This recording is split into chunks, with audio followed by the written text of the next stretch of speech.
Hello ladies and gentlemen, welcome to the Robin's Nest. We're going to do a bad combination video today. I haven't done this in a hot little minute, so today's going to be kind of a special one. But before we get into that, if you enjoy listening to our stuff, watching any of our compilation videos, anything like that on our channel, make sure to like, subscribe, leave a comment, turn on notifications, the works. If you are interested in any kind of old school NASCAR diecast, hats, t-shirts, any of that kind of stuff, check out our eBay page. The link is in the description. We have a site-wide sale going on right now, 10% off. And it's not just NASCAR stuff. We have all kinds of different racing stuff on there. So make sure to check that out.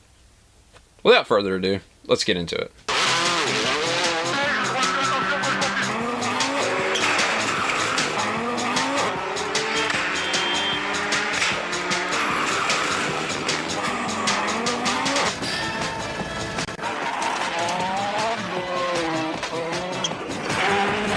Alright, so normally the way that we do these bad combination videos is we'll pick a driver out, and we've predominantly, well, not predominantly, we've completely done it on NASCAR. And we're going to start branching out and do different series here in the future, but today's going to be another NASCAR one, and it's a one-off.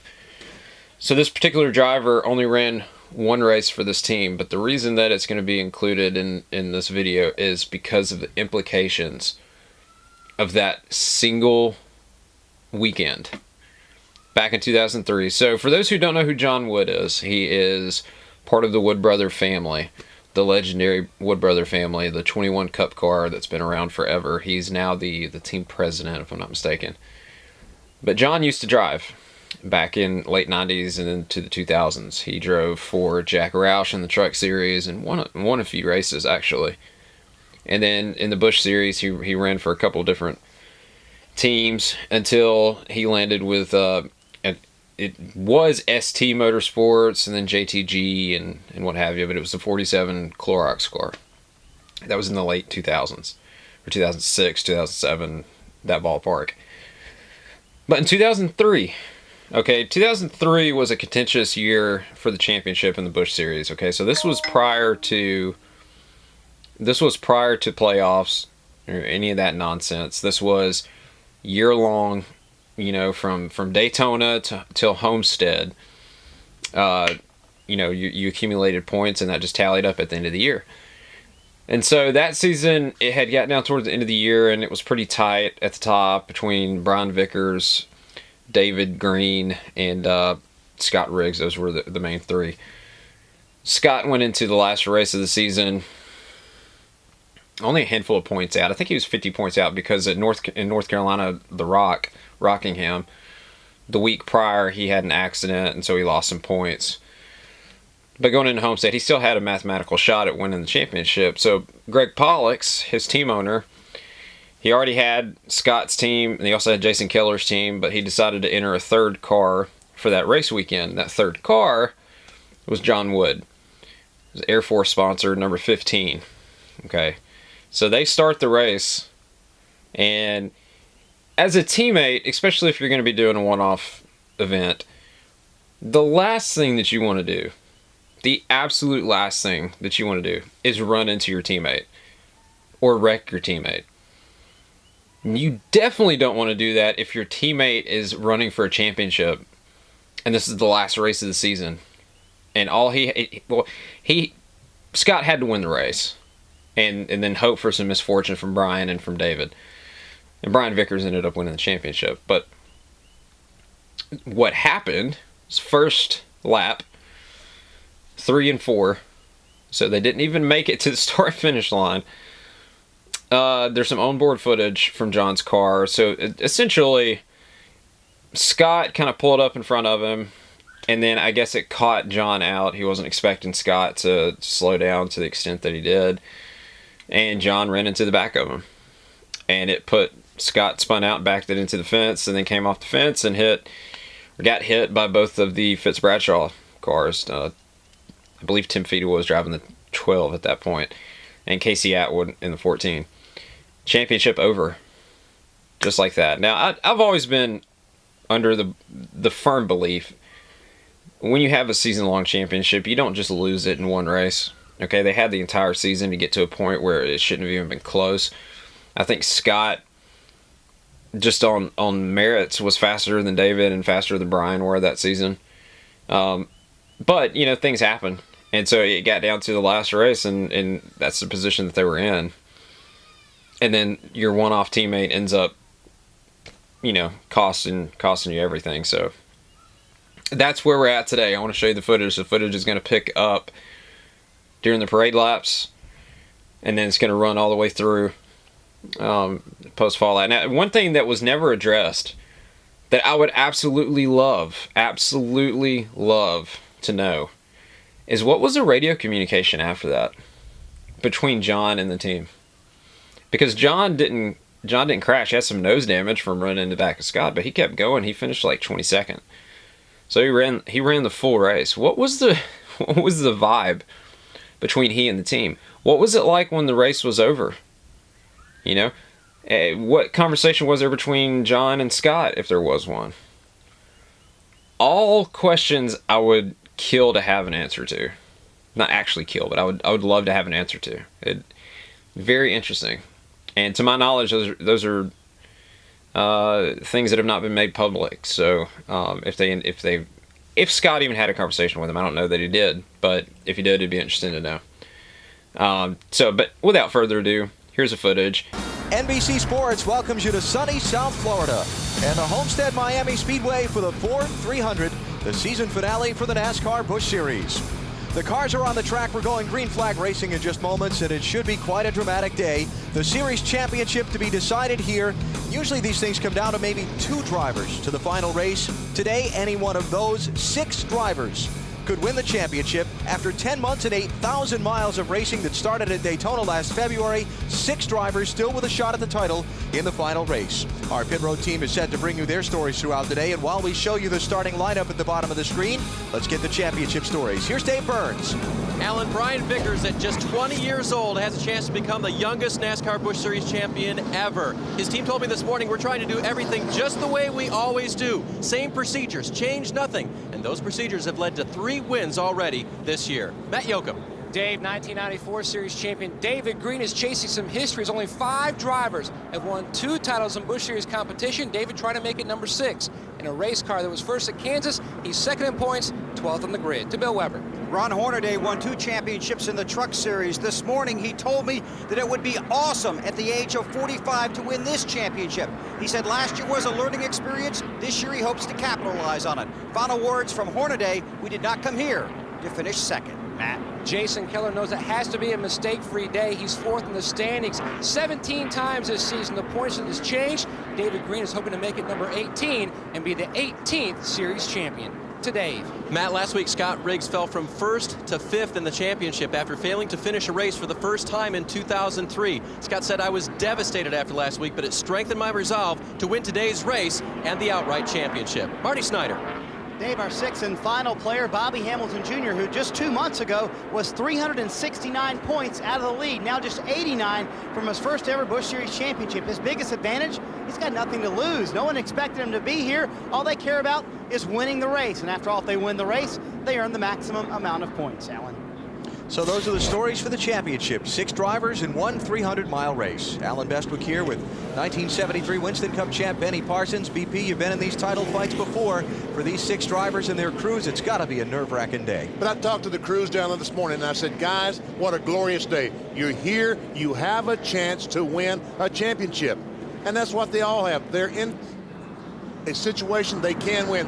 And that's basically all they need to do is go out and try to win the race. If they do, they can win the championship. Besides the story of the championship, the other story of the day here, this newly configured racetrack. The much maligned flat 6-degree corners of this racetrack demolished, rebuilt over 6 months' time to progressively banked 18, 19, and 20-degree corners that have been getting rave reviews from the drivers so far. The drivers just love this racetrack. There's a lot of grip. It's very smooth, but it has proven to be difficult for some of these teams.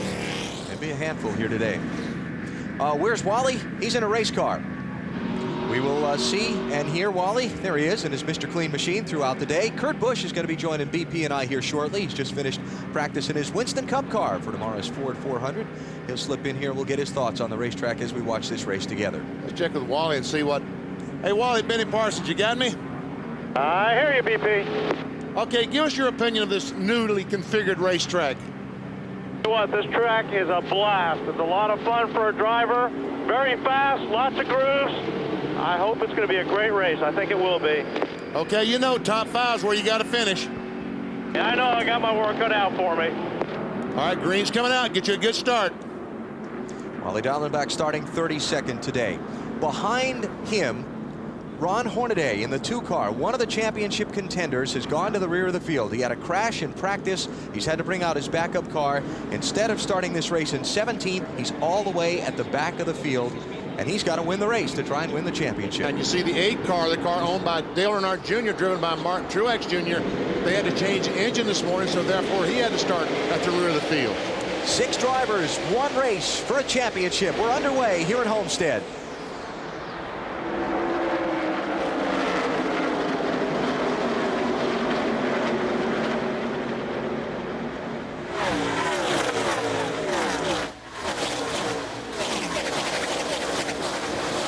And we've already seen something that you would not have seen last year. Kevin Harvick gets the 21 car. Oh, trouble, turn 3. Got a car turned around into the wall. Scott Riggs. It's one of the championship contenders, Riggs.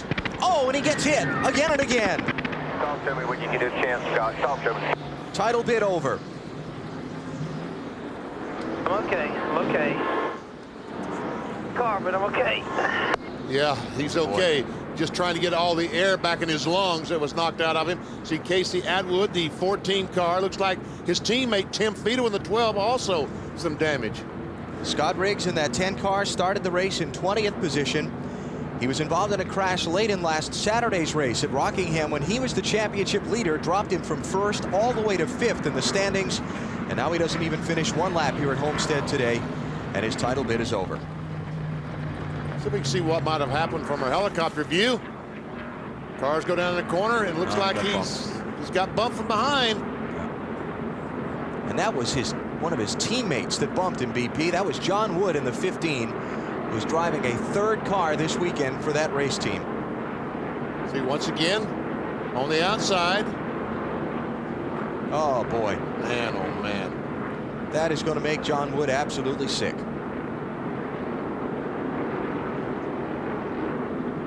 We have an onboard camera with the 15 car driven by Jon Wood.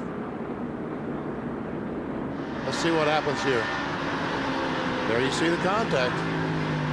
Oh, man. You know, I think that the traffic just backed up into the corner more quickly than he expected. It looks like he was pulling over to get behind Riggs going into that turn, and Scott just slowed down because of the traffic jam in front of him.